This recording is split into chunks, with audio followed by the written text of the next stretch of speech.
What's going on, everyone? This is Jabari K. Smith, and you're watching The Professional Athlete. Now, in today's episode, I got a special guest. You may recognize this gentleman from the HBO hit show Ballers, and I have him with me today. And we're going to get into it real deep about what it takes to be a collegiate athlete and what it takes to transition into the professional world. We're going to talk about Hollywood, we're going to talk about sports, but most importantly, we're going to talk about life. So tune in. Let's go. So I'm sitting here with Donovan Carter. Donovan, what's good with you, man? What's going on, man? Awesome. Quick question, man. How often do people call you Vernon Littlefield, man? Weekly. I figured Yeah, that. weekly, man. Sometimes they may not even know your actual real name. They just may refer to you as Vernon, huh? Yeah, that's it. Or how's the Achilles doing? Or That's crazy. I don't like your friend. I get that a lot too. I bet. So, man, listen, man. Tell us a little bit about yourself. I mean, where you from? What sports you played, and how did you even get involved in sports? I'm from out here. I was born in D.C. Mm-hmm. My mother was she from Maryland, so I was born in D.C. Moved to Atlanta when I was 2. Stayed there from 2 to 8, and then my father, he came and got me when I was 8. We came to L.A. I've been out here ever since. Grew up in L.A. and moved to San Fernando Valley. So I kind of moved around a lot as a kid. Yeah. But it's all good, you know. Yeah. Help me be the person I am today. Absolutely. And kind of, you know, when I was my dad used to coach football when I was young. Okay. But I was 2. He didn't want me to start playing till I was 10. You said that your dad was your coach. And when I was playing sports, I wouldn't say I was jealous or envious, but I always thought that the kids who had a parent as their coach had an advantage on everyone else because they had the inside scoop, just knowledge-wise. They were taking their knowledge from a different perspective. Do you think that you had that advantage as well coming up?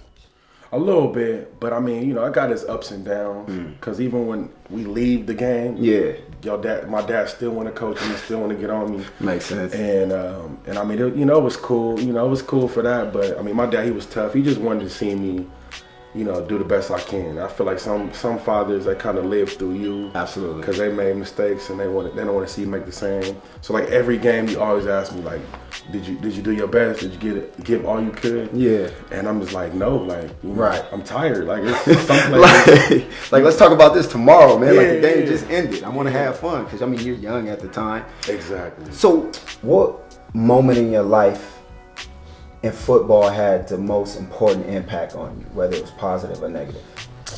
I mean, there's a few. Yeah. Definitely when I got my first scholarship offer. Like that was definitely cool.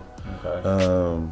Signing day when you know, just being with my family and all my future teammates and future brothers, just, you know, show like all that hard work paid off. Well, like, kind of walk us through that, like that whole process when you knew, like, hey, I'm getting heavily recruited. I need to make some decisions from the starting point. Like I said, I'm familiar with it. I went through it, but maybe others may not know how that process goes. Yeah, I mean, a lot of it is your junior year. Mm-hmm. So me and my dad, we made a highlight tape, made like 10 of my best plays, gave it to my coaches, shopped it around. I was going to camps. I was going, like, they had like Nike Spark Camp, Scout.com had a combine. So I was doing those type of camps, going to junior days, a couple of junior days, meeting with the coaches. And yeah, then it just kind of, I don't know, man, God just did, you know, he worked in mysterious ways. He did a lot, you know, on his own. You know, people just come into school, want to talk to me. And my team was actually good.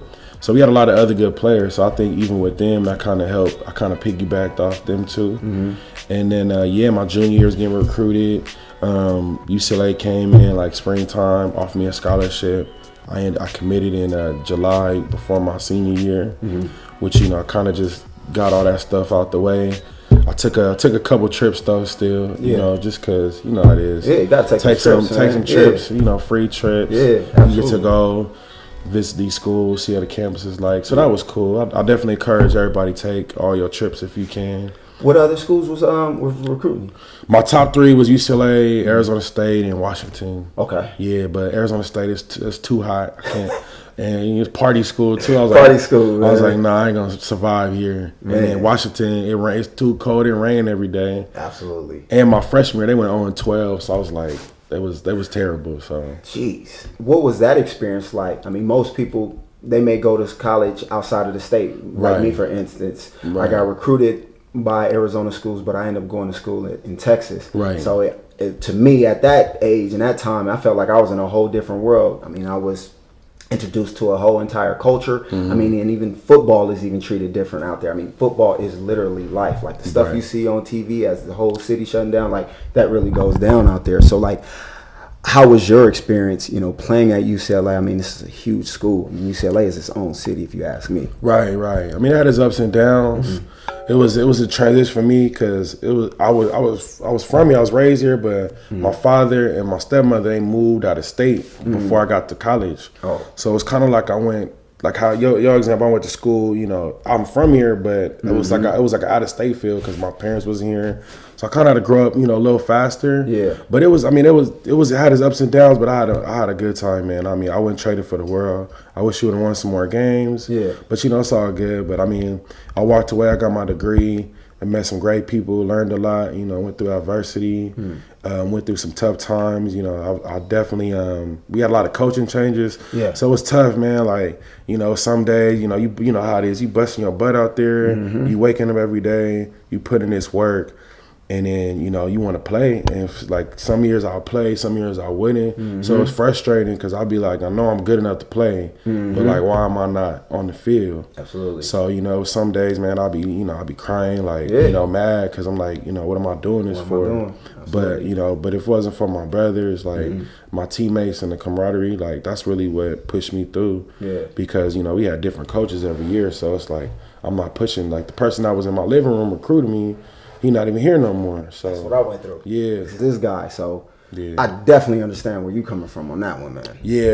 I mean, it was tough, but hey, I went through it, so it's all good. So like I said, I walked out, got my degree, and I got to spend time at a prestigious Division I school. So I'm blessed. So. Whether we graduate or not, it's like, so what do we do with it, and how do we navigate? And so that's what I want to talk to you about, because you had to transition once your sports career is done. Right. So, I mean, like I said, the secret is already out. You're an actor. Yeah. So I'm like, so how did you go from playing sports into getting into acting? So kind of walk me through that process.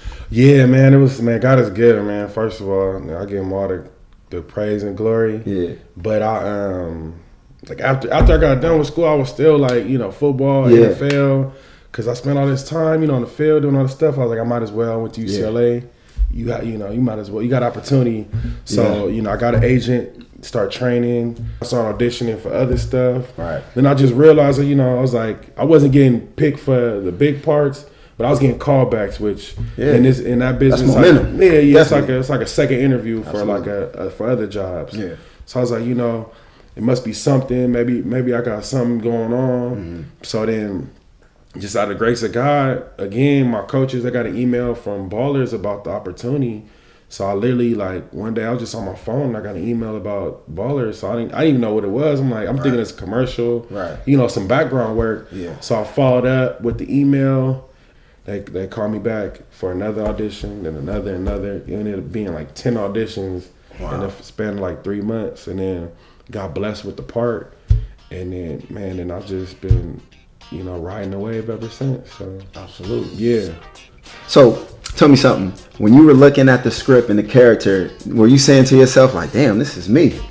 Yeah, a little bit, man. I saw that when I saw more in depth of the script as a whole. Yeah. But I mean, like when I seen the guideline, because they sent me two different characters. They sent me Ricky that plays John David Washington. Okay. And they sent me the other dude. So they wanted me actually to audition for his part. But I was like, he played receiver, little dude. I said, I'm not a receiver. I'm not 180 pounds, first of all. Right. So I saw Vern. I said, he played defensive dude. He a young guy, family oriented, humble. Yeah. So I said that sound more like me than Ricky. Absolutely. Yeah. Like I'm telling you, like when I watched the show and the character, and now just having those few conversations with you, I'm like, dude, this is you. You're a real humble, laid back. You seem like a very loyal and supportive dude, and like that's your role on the show. I'm like, it fits you, man. Yeah. I mean, I'm being in acting, being in the game, my short time, but I'm learning. Every character. It really fits you. It's like a glove, and it's like your glove, like, so whatever character you get, like, it's kind of like your soulmate, your wife, like, that character's meant for you. So that's why actors, you know, you can't be too mad when somebody get a part, you know, because I mean, you go with sports, somebody make the team and you don't, you kind of, you know, you get a little bitter, it make you feel a certain type of way. Absolutely. But in acting, if somebody get a part, like if if you're a real actor, you understand like that part is really for you, because like you said, it seems like it fits you, because you not do too much acting. I mean, you know how to own it on that role. Right. I mean, and I was guilty of this, and it took me like 6 years. My theory was I felt that I had an athletic identity issue, meaning that because I was, we all were gifted in sports, and pretty much that's how our community viewed us. So that's how I viewed myself, as Jabari Smith, the athlete. So once that was cut short, like, hey, I mean, you can play sports recreation, but you're not going to get paid for it, and you're not going to be on this large stage. I had an issue like, well, damn, who am I? What do I have to contribute, to my community, to the world, where I can still, one, like you said, get that same fulfillment of doing something positive and doing something constructive, but at the same time, get that same rush. I mean, and you can attest to this. Though nothing feels like, I haven't reached the feeling since like running out of the tunnel, like and like nothing can compare to that. So like you spend your entire life like kind of chasing that. I mean, it may be a high, chasing that high, or just chasing that feeling. And so when it comes to careers, you got to have a pretty solid career to even get close to that. Do you feel that acting now kind of gives you that same type of rush? It do. I mean, my first day on set, like I had them butterflies, like I was nervous, like how you are, when you before the game, you got them jitters, and that's when, for me, like that's the feeling I want, that's that. But it just showed like that you care about it. When you scared, you nervous like that, that means you care about it, because you want to do good. If you don't have that, then I feel like it's something wrong. Absolutely. I mean, of course it eases, and you get a little bit more comfortable, Right. But I mean, that initial feeling, it should feel like that. I totally agree. I definitely agree. If it doesn't give you, like you said, those butterflies or that rush or that sense of like I'm really challenging myself and stepping outside my comfort zone, and I would tell everyone that's watching this, reevaluate what you're doing for your life. Like honestly. And I was we had like former players come back and talk to us. And like someone be like, like you said, there's not that feeling like you said walking up the tunnel. A lot of them would say like, oh, if you when you get married or the birth of your first child.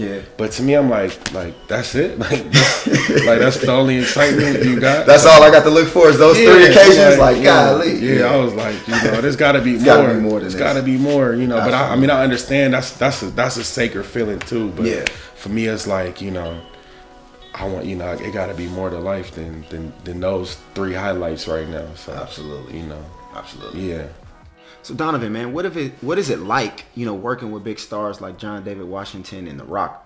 It's cool, especially with them. They came from sports backgrounds too. They did. So they can relate. We kind of relate to each other.